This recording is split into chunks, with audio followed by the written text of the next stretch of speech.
My name is Vicki, and I'm 35 years old. I run an Italian restaurant that began as a modest secondhand shop. Over the past decade, it's grown into a popular spot, and we've moved to a larger, more impressive location. My team has expanded to about 20 staff members.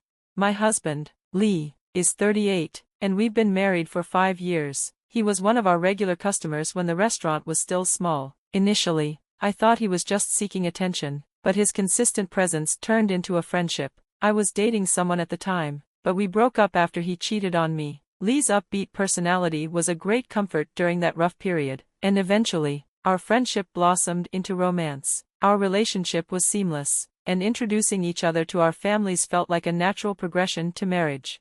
After we got engaged, Lee began helping out at the restaurant. Once we were married, he left his job and joined the restaurant full-time, leveraging his business and finance background to take on a managerial role. I rely on him heavily, and although we considered moving to a new home, we decided to stay in my old place due to its proximity to the restaurant.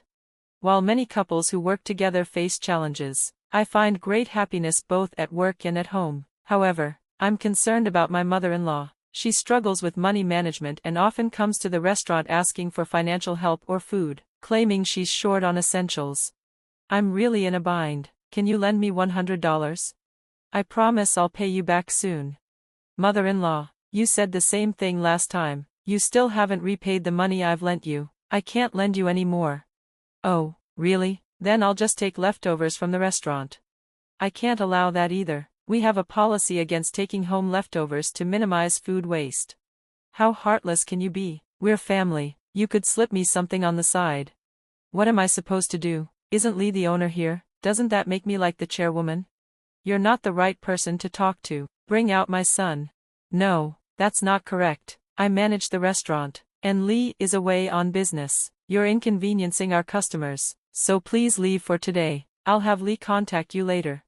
My mother-in-law's behavior is always problematic, and she refuses to listen to me. Despite being an employee, she believes Lee owns the restaurant. Lee's family once ran a business that failed due to mismanagement. His parents overspent on their salaries and bonuses, and his mother's lavish spending on trips and luxury items left them with massive debts. Lee, on a scholarship, hoped to save the family business, but it went bankrupt just before he graduated, and his parents declared personal bankruptcy. By the time we married, his parents had adopted a more frugal lifestyle, but after his father's death, his mother received an inheritance and started spending recklessly again.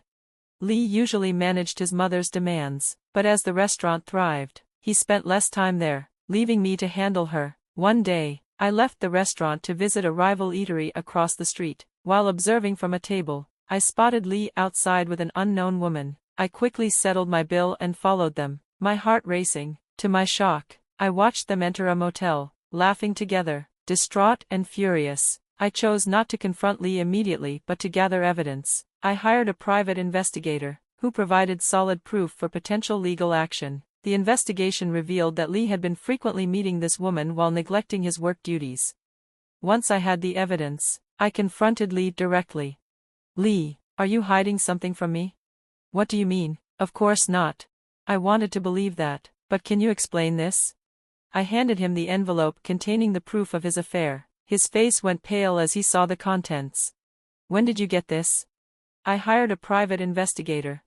I can't believe you've been cheating instead of focusing on your work. How do you plan to make up for this? Vicki, please calm down. Let's talk this through. It was a fling, a moment of weakness. I love you, and I'll end things with her. Forgive me. The restaurant needs me, and I can't tolerate betrayal. We promised to be faithful, and breaking that promise is unforgivable. After our conversation, we decided to get a divorce. Since I've been living in this house before our marriage, Lee would need to move back to his parents' place or find a new home by the end of the month. Despite our decision, I couldn't fire Lee without cause. Even if he resigned voluntarily, someone needed to take over his responsibilities, especially the financial tasks he handled. Plus, I had a business trip planned for negotiations the next day, so I had to leave the restaurant in his hands. I had no idea how things were about to unravel. The negotiation went smoothly, but when I checked my phone, there was an unexpected SMS. Assuming it was from an employee or someone else, I opened it and found a message from my mother-in-law. I heard from my son that you're getting a divorce. I'll be moving in with him, so you need to vacate. I'll dispose of your belongings, and I want the restaurant and your car.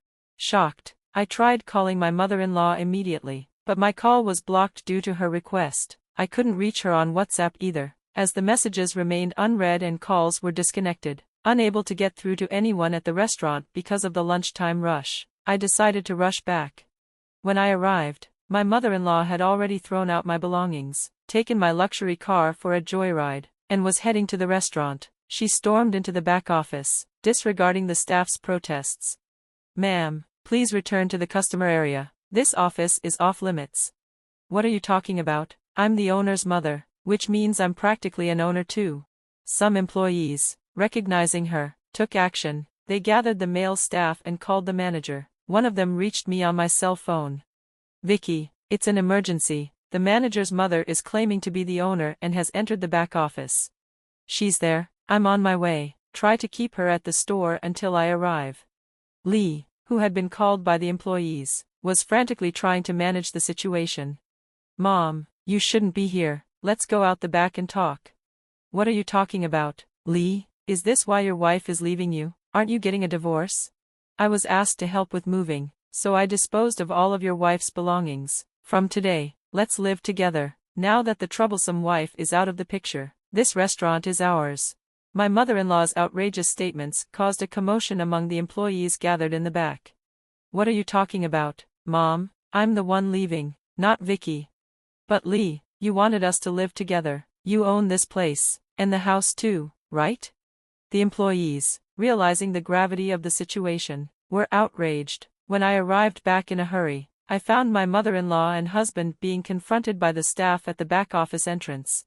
"What have you done with our boss? This isn't your restaurant." I took a deep breath and tried to explain the situation to my mother-in-law once more. "Mother-in-law, as I've told you before, this restaurant was started by my parents. My father passed away before I came of age, and my mother continued to run it. After I got engaged, my mother was in a car accident and became wheelchair-bound. My younger brother and his wife took care of my mother, and I took over the restaurant with the help of the long-standing staff. Lee started helping around that time, but he's just the manager, not the owner. This restaurant belongs to my family." The term "a manager" can mean different things depending on the context. That's not true. Lee managed the finances and operations, but that doesn't make him the owner. He was brought in because I'm not good with money and he has a degree in economics, but he is still my subordinate, and I am not the owner either. I'm just a hired manager. The restaurant's ownership is still with my mother, and she makes the final decisions. "In that case, I'll settle for just the house and the car. Give them to me. My son said you're paying the property taxes, so there's no excuse." "Yes, I'm paying the property taxes on the house, but it's still under my mother's name, and I haven't inherited it. I'm paying the taxes as a friend. The car was bought before our marriage, so it's my personal property, not a marital asset. Since we're divorcing because of Lee's infidelity, I'm entitled to compensation. Lee's only entitled to his share of the marital assets." Realizing the situation, my mother-in-law seemed stunned and panicked. She then made a desperate apology. "I'm sorry, Vicki, please reconsider the divorce. I have debts I wanted my son to pay off, so please spare me the compensation." She admitted to misusing the restaurant's funds, thinking she could do whatever she wanted. "Mom, what are you saying? You promised to live within your means and avoid further debt when you filed for bankruptcy." "But Lee, you were using the company's money for trips and to see your mistress. You said you wanted to sort it out before your wife found out." "Mom, why would you say that in front of everyone?" A heated argument between my mother-in-law and husband revealed another shocking truth. Thanks to her slip-up, everything came to light. "Lee, what's going on?" They kept apologizing, but it was too late. Reviewing the accounts, I noticed some suspicious entries. The lodging expense for Lee's business trip was exorbitant for one person, and the hotel was a known spot for short romantic stays. There were also receipts from expensive shops and a mysterious jewelry store from late December. I found undeniable proof that Lee had been using the restaurant's money to lavish gifts on his mistress. I owe everything to my mother-in-law, whose slip-up revealed the full extent of the deception. This incident was the final straw, leading to Lee's dismissal. Besides seeking compensation for Lee's infidelity, I also demanded he return the money he had embezzled from the company. For my mother-in-law, I sought compensation for the belongings she disposed of, the damage to my car which she caused while using it without permission, and a nuisance fee for disrupting my business. All these claims were formalized in a notarized document. With the help of the attorney from the detective agency managing the divorce proceedings, I could focus on moving forward while Lee and my mother-in-law faced financial ruin. Soon after, my ex-husband Lee and my mother-in-law came to see me. We're struggling to make ends meet due to the compensation payments. Could you consider reducing them? I'm not sure. You should discuss that with your lawyer. But we're barely managing to afford food. We can't apply for welfare because we're working, and we still have to pay taxes. In that case, you might want to contact a food bank. They can provide food that would otherwise be discarded, though still edible. Why should we go to a place like that? You're being so cold. Weren't we family once? You may have been my mother-in-law, but the only family I had through marriage was Lee, and we're divorced now. You're a stranger to me. Besides, you treated me terribly, and I have no obligation to help you. For any issues regarding the compensation payments, please contact my lawyer from now on. I'll call the police if necessary. Being cheated on again and witnessing the misuse of the company's funds has added another layer of trauma to my experiences with love and marriage. My initial impression of Lee, as a player and spendthrift, turned out to be accurate. I'll use these lessons in future relationships and job interviews. Realizing I had failed to manage the restaurant's finances effectively, I consulted with my mother and decided to hire an accounting service. They will be paid a fair wage to manage our accounts, check receipts thoroughly, and provide advice on business expenses. I should have done this sooner. I'm deeply grateful to my staff, who showed their support by being outraged at my ex-husband and mother-in-law's actions. I've resolved to appreciate them more than ever. With plans for my mother's succession of the restaurant in mind, I am committed to honing my skills as a manager and business owner to become someone my team can be proud of.